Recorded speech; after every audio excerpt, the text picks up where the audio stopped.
Well, for many, Memorial Day weekend marks the unofficial start of summer.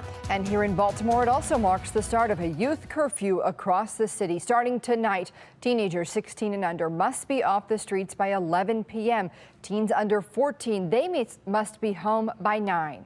However, tonight, some are wondering just how well that curfew can be enforced. Is it difficult to enforce? I mean, it can be. It can be difficult. 11 is kind of crazy. I'd say like 12 o'clock. If I was 16, I wouldn't listen.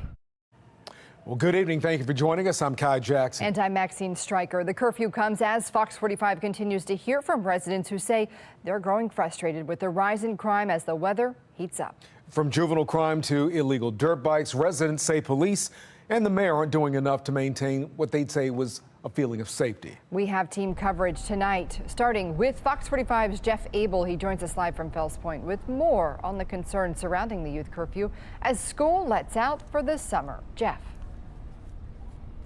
Well, as you know, this curfew is aimed at getting teens under 17 off these streets by 11 o'clock each night this summer.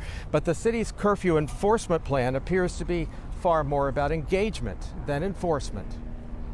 On a Fells Point pier today, John Bechtel was talking about the night he was attacked by two armed teenagers. As I was walking back, they approached me and pulled a gun out and demanded my wallet. You could tell just by the body size of how old they were. You know what I mean? I knew they weren't grown adults. His case is one of several cases that prompted the city to beef up curfew enforcement this summer. We will double down on our efforts to keep Baltimore's young people safe. The curfew, which bars anyone under 17 from being outside after 11, will run all summer, and the city's enforcement effort will look much like its enforcement last year. Each weekend, a team of volunteers will attempt to engage teens who may be breaking curfew.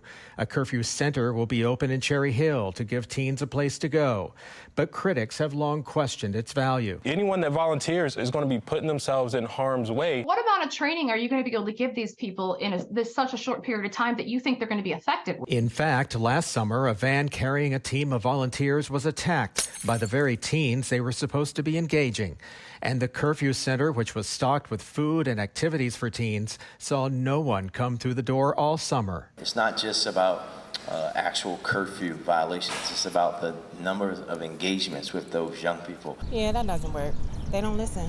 The kids out here nowadays, they doing what they want to do. The parents aren't active in their lives.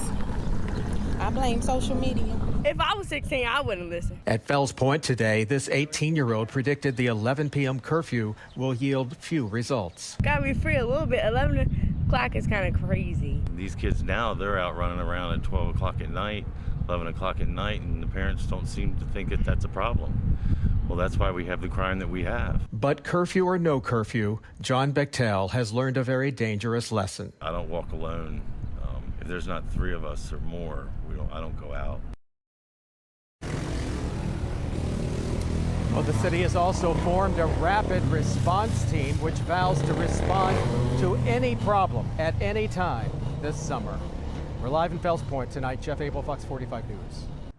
I'm Kai Jackson. Thank you for watching. Here's another video to watch. Also, please take a moment to subscribe to our channel.